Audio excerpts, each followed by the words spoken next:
Welcome to Mark Arnold's Finance. All right, I have to talk about a painful stock in my portfolio. This is by far the worst stock, and that is Tattooed Chef. And it's receiving a lot of hate recently. People are selling out, they're fearful. So I want to talk about everything Tattooed Chef. And I think to get started, if we look at my portfolio performance, I will highlight this company. But first, I am down 4.2%. That's about $2,000 of unrealized loss. And if you head on over to the consumer staples section, there's Tattooed Chef, and it's down 85.5%. That is a massive loss for me. This isn't a big holding, but though it's not a big holding, my loss is $1,000. And if I took out Tattooed Chef and let's say Meta, my portfolio would be about $1,000 in the green. So Tattooed Chef is contributing massively to my loss, and that's not good.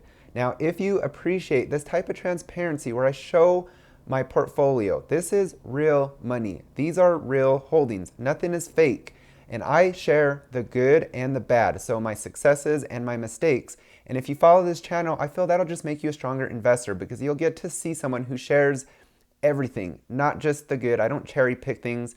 And so if you like that, be sure to subscribe, and I would appreciate it very much. So let's talk about Tattooed Chef. This company is down 92% from its all-time highs. That is massive. There's not very many stocks that have gone down that much. And in fact, a lot of it has been this year. So if we look at their one-year stock chart, it is down 87%. So lots of loss this year. There's been a lot of negative with this company with their earnings. And speaking of earnings, let's see how they did. And they just announced this recently. It didn't look very good. Their revenue is shrinking. It came in at 54.1 million, where the same quarter last year was 58 million. That is never a good sign for a company's revenue to shrink, especially a new company that is supposed to be growing and expanding. So that is troubling. Their gross loss is at 3.9 million, or that's a gross margin of negative 7.2. So they're not making money on their products. They're losing money. There's no profit to be made. And if you compare that to last year's same quarter, they had a gross profit of 5 million and a gross margin in the positive at 8.6%. So two startling statistics so far, and then they have a net loss of 38.5 million, adjusted EBITDA loss of 25.5 million, and of course they have negative cash flows because of all of this. So what I want to do now is, I think it's always good to take your emotions out of it, right? And I want to go over some good things with Tattooed Chef and then some bad things, and then I want to share with you guys my opinion on it all and provide some good points that you want to stick around and hear, because I think we're all guilty of acting on impulse and looking at other people and following the crowd sometimes. So I think this today we're going to take a step back and be like, okay, is it as bad as it actually is looking with this stock? So let's get started with some of the good things with Tattooed Chef. And right now, the CEO said they're expecting positive cash flow by mid-2024. So in a year and a half, they're expecting it to flip from more money going out of the company to actually money coming in the company. So when you net it out between cash going out and in, they'll have more coming in by the mid-2024 range. Of course, this is a projection, so it's not a guarantee, but it's good that they are expecting positive cash flows.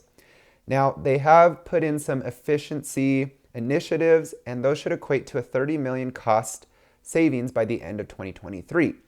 And following this company, I have seen them throughout their earnings report that they're buying new machinery that will help their company become more efficient. And so this is good to see. Now, the CEO also noted that they are still expanding their retail partnerships, and that is very important for this company. And recently, they expanded their presence in Walmart stores, and that should be happening by the end of this month, November. Walmart just came out with stellar earnings. Target came out with horrible earnings. So it shows you people are going more towards the value, and it's good that they're expanding their presence in Walmart because that's where the majority of customers are going right now, so they have an opportunity. And I hope that this really helps their brand and their profits and everything. So that's good. They just installed an automated bowl line, which will double their capacity. In the past, a lot of people would say how they're always out of products in their stores, and that's never good because then that gives the consumer a chance to pivot to another company, right? If they're out of what you want, then, oh, let me try this brand, and you might become a customer to that company instead. So this is going to be key to double their capacity. They are still moving forward with new products in different categories. So I know they're going to have the refrigerated energy or protein bars that they're coming out with if they haven't already. And then also they want to get into, I believe, chips, which is going to be great because in the refrigerated and frozen section, that's going to cost a store more. So they're going to charge companies even more to hold those products, which means less profit margins. In the dry aisles, they don't need to worry about using up all that electricity to keep things cool. And so therefore, that's more profit margins for companies to make if they have non-refrigerated, non-frozen items. So this is good that they're expanding outside of those cold areas and should prove to help those profit margins.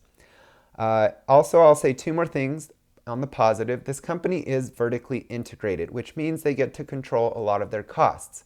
Now, don't get me wrong, costs are hurting this company right now because they're hurting everybody. Inflation is causing expenses to go up with labor and other things, which we'll see here in a minute, but at least they are vertically integrated. So in their position compared to a company of similar size and situation, they're going to be better off.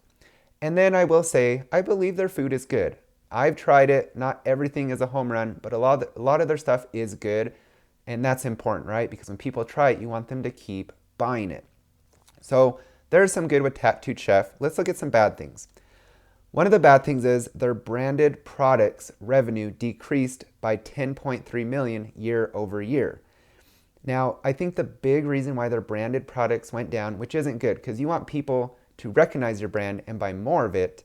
But I know they're no longer in Costco. At least I haven't seen it. If you have, please let me know. But Costco, they were in Costco for a while and they had frozen bowls and frozen veggies. And then it's like they disappeared. So I don't know what happened to that relationship or if they'll be getting back in at some point. But that tier one is what they call it. Tier one relationship with a quality company like Costco, Walmart's another one. To lose one of those is going to hurt your revenue.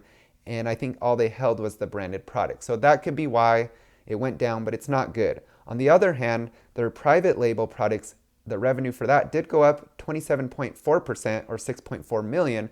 But if you net those together, your branded products went down 10.3 million and your private label went up 6.4. It nets to a negative regardless.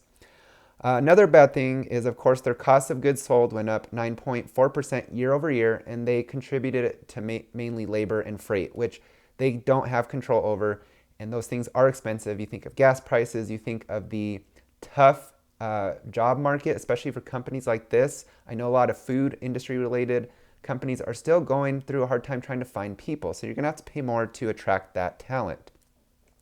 Another negative is their operating expenses went up to 31.6 million versus the 12.8 million 1 year ago.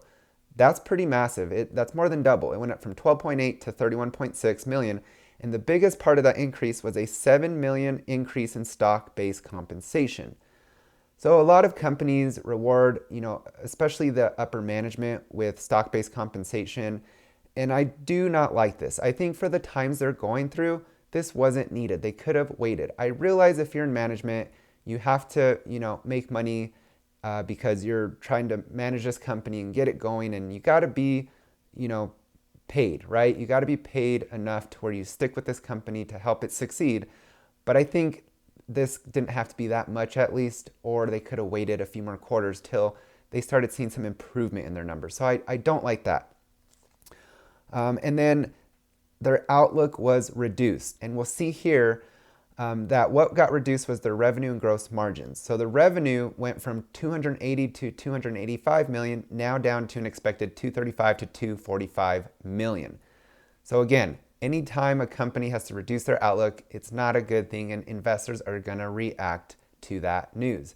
Their gross margins were going to be 8 to 10%. Now they're going to be 0 to 3%. This company can make zero profit on their products, and that's not a good thing. Now keep in mind, while I keep this up, their market cap right now is 186.3 million. That is below their annual expected revenue.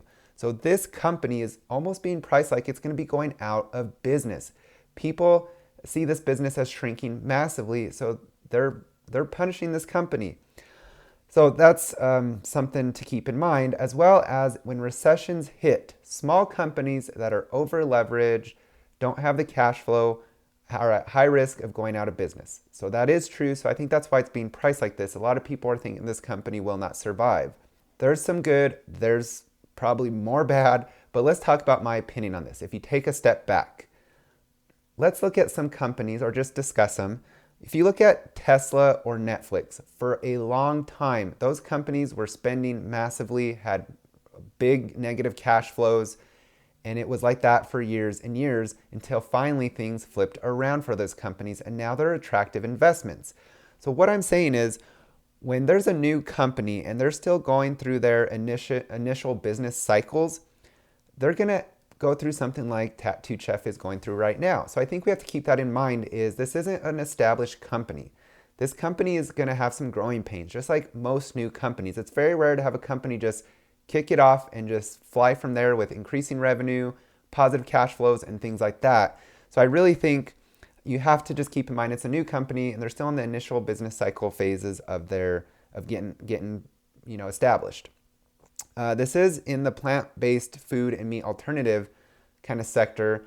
And I will say myself, I thought this sector would grow more than it has. So it's been a little bit of a letdown, but I still think it's popular. I still think there's growth with it, just not as much as I would expect. Meat is still king, but I still think people will switch more to vegetables and that nature over time. And so I just think that's somewhat of a slowdown for this company, and it's going to make it tougher to grow as fast as I think a lot of investors thought. Now, what I see is people are selling, they're bearish, they're very fearful, and they're hating on Tattooed Chef right now. And sometimes when there's fear in the streets, you got to get greedy, right? So is this a situation? I think it's a touch of that situation. I think it deserves a lot of the stock price drop that it's had. I think a lot of the people that are selling out of it are selling because they just no longer believe in this company, its fundamentals, and it's proving to kind of not be succeeding with growing. So yes, I do think that the fear is somewhat justified, but at the same time, this company is dirt cheap now, and it's not like this company is putting forth that it's stopping products or anything. It's still expanding its products. It has expanded massively, buying the New Mexico Food Distribution Center. They're going to get out of the refrigerated freezer section. So I think people are being a little bit too harsh with this company. I think they're not seeing the full picture. They're just going off of what people are saying on the internet. And a lot of people like to be sheep and follow, right? So they're seeing everyone selling, being fearful. So I better be that too. Well, I think it's probably better to, unless if it's a huge holding, and I mean, I think already everyone's probably super low with their investments. I don't know where people get in, but I'm down 85%, and I think that's probably similar to everyone else. So I plan on holding this company because I think I can recoup some of my money. I think this company will, at the very least, grow at a very slow rate. And I think once it has any type of growth, that stock price will rise. And if I decide to sell then at least I'll get back some of my money. I'm already down so much. I've invested $1,200. I've lost $1,000. So I see it as I only have another $200 to lose. And I think that last $200 will be more difficult for this company to keep going down. So I think there's more upside potential than downside potential. And so I have, stepping back, I think you got to take yourself outside your emotions. A lot of people are fearful right now. But this company, again, is a market cap of $186 million, and it's expecting revenue of $235, $245. And so I think eventually, though they're declining, so yes, they're pricing in future declines, possibly going out of business, I still see a company that's expanding its relationship with Walmart, which is great. They're still expanding to other products that will be better with profit margins. So there is some good with this company. There's a lot of bad. Don't get me wrong. This investment for me has been a hard one because I followed somebody at some point, and in fact, I'm going to bring it up. So I followed a guy with his channel's financial education. His name is Jeremy, and you'll see here, this is some of the videos. He has a lot of clickbait, I feel. I need help, sold it all. Sometimes he'll just put titles of screaming like A-H-H-H-H-H, like, ah. So what I will say is this guy, I followed him in the beginning but I think his channel got less and less quality because he was promoting only small cap speculative stocks. And all of his stocks that he promoted are down massively, just like Tattooed Chef. And so I think he's all about the show with his channel, right? He's not really a quality channel in my opinion, and I'm not trying to hate on him, don't get me wrong. I think he has some knowledge of investing and the stock market, and there's some things I pulled from him that I think is good, but mostly I think he created a massive following by trying to prop up these small cap speculative plays, and a lot of people have lost money following this guy. Now, he's not at fault, it's the investors, correct? We choose to get in, but he's such an influence, and I think he's a smooth talker. So I feel like he's kind of avoiding that. He hasn't come out and said, I'm sorry, or I feel like I'm somewhat responsible. He's putting it all solely on these companies, and I don't like that. I like when people are more honest, more transparent, and I don't feel his channel does that. And I feel all his investments have been nothing but duds.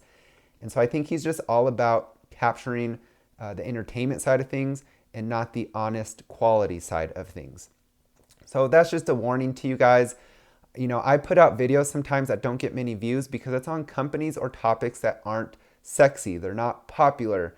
And the thing is, if you go with people that only put out sexy, popular videos that are highly entertaining and not really about finance, then you're not going to make money, right? You're going towards something that is going to be a dead end. And so that's why I think it's good to follow people like myself that are just honest, that are transparent, that are going to show the good and the bad and be a well-rounded channel. I hope, you know, and I strive to always do that. I want to put some entertainment in there, but I want it to be honest, good entertainment, not things that are going to put people on a bad path towards losing money just at the sake of more views and more subscribers. So enough of that.